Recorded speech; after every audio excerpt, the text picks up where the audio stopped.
Respected doctors and students, अस्सलाम वालेकुम। Doctor Huma Chishti Lahore से, senior vice chairperson COH Lahore. Salpingitis के मुतालिक बात करूंगी आपसे। इसे PID भी कहा जाता है, यानी पेल्विक इन्फ्लेमेटरी डिजीज़। फ़ीमेल की डिज़ीज़ है। फ़ीमेल में फेलोपियन ट्यूब्स की जो इन्फ्लेमेशन होती है उसको कहा जाता है सेल्पिंजाइटिस। ये यूजुअली बैक्टीरियल इन्फेक्शन की वजह से होती है, जिसमें गनोरिया का बैक्टीरिया है, इसके अलावा कैलमेडिया का है।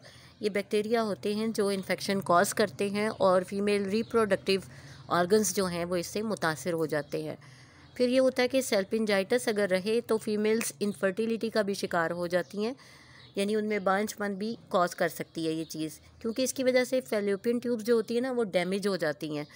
जब इन्फ्लामेशन बढ़ती है ये डेफिनेटली इर्द गिर्द के पार्ट्स को भी डिस्टर्ब करती है, और ये इन्फ्लामेशन यानी सोजिश एक ट्यूब से दूसरे ट्यूब से होती हुई आसानी से फैल जाती है और फिर यूट्राइन एरिया में चली जाती है, ओवरीज में चली जाती है।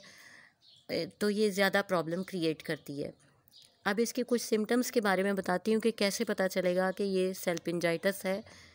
एक तो ये कि फाउल स्मेलिंग वेजाइनल डिस्चार्ज होगा, यानी वेजाइना से आने वाला जो डिस्चार्ज है वो बदबूदार होगा, येलोविश होगा, येलो कलर का। पेन होगी बहुत ज़्यादा, ड्यूरिंग ओव्यूलेशन भी हो सकती है और मेंसेस के दौरान भी जो है वो पेन होगी। इसके अलावा सेक्स के दौरान भी पेन फील करेगी पेशेंट।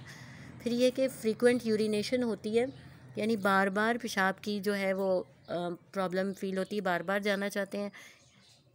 इसके अलावा पीरियड्स के दौरान में स्पॉटिंग होती है बहुत से फीमेल्स में, या फिर डल लोअर बैक पेन होती है, यानी कि कमर के निचले हिस्से में पेन महसूस होती है। इसके अलावा एब्डोमिनल पेन होती है, पेट दर्द का मुस्तकिल शिकार रहती हैं ऐसी पेशेंट्स। और पेल्विक एरिया में स्पेशल ये होती है, यानी पेट से थोड़ा नीचा करके नाक के हिस्से में भी पेन होती है। इसके अलावा नौजिया, वॉमिटिंग, ये चीज़ें साथ ही साथ चलती हैं। बाज़ पेशेंट्स में फ़ीवर भी देखने में आता है और फ्रीक्वेंट यूरिनेशन भी होती है। कि चंद एक कॉजेज़ के बारे में बताती चलूँ तो कॉजेज़ में जब से मैंने सबसे पहले बताया कि बैक्टीरियल इन्फेक्शन होती हैं कुछ, जिसकी वजह से ऐसा होता है, या फिर अनप्रोटेक्टेड किस्म का सेक्स हो तो उस दौरान भी ऐसा होता है कि प्रोटेक्शन का ख्याल ना रखा जाए। या एक और कॉज होती है कि मल्टीपल सेक्स पार्टनर्स हों किसी के, तो फिर उसकी वजह से भी ये कॉज होती है। इसके अलावा ऐसा भी हो सकता है कि कोई ऐसा पार्टनर जिसके मल्टीपल सेक्सुअल पार्टनर्स हों, तो भी ये चीज़ कॉज होती है। इसके अलावा अपेंडिसाइटिस की वजह से भी ऐसा हो सकता है, और IUD की वजह से भी हो सकता है, यानी इंट्रासेप्टिक डिवाइसेस जो यूज़ की जाती हैं, यूट्राइन डिवाइसेस, उसके लिए भी ऐसा होता है। अब ये देखना है कि हाँ, हाउ टू डायग्नोज, कि कैसे पता चले कि सेल्पिंजाइटिस है किसी पेशेंट को।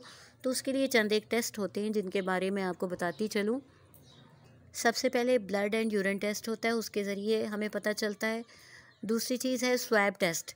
ये विजाइना या सर्विक्स में से स्वैब के ज़रिए टेस्ट लिया जाता है।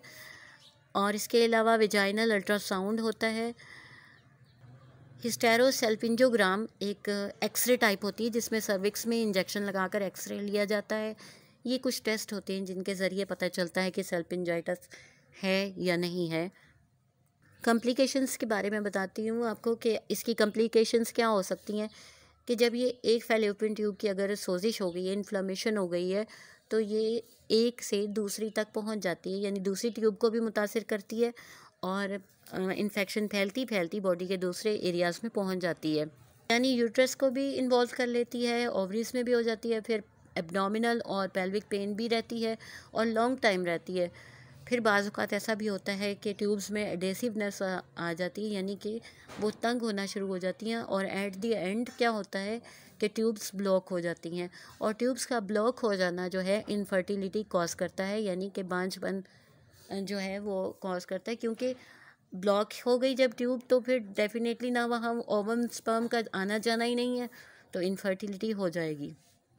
इसके अलावा बाज़ औक़ात फेलोपियन ट्यूब्स में एब्सेस भी हो जाता है, कोई फोड़ा बन जाता है, कोई सिस्ट बन जाती है, या फिर एक्टोपिक प्रेगनेंसी हो जाती है।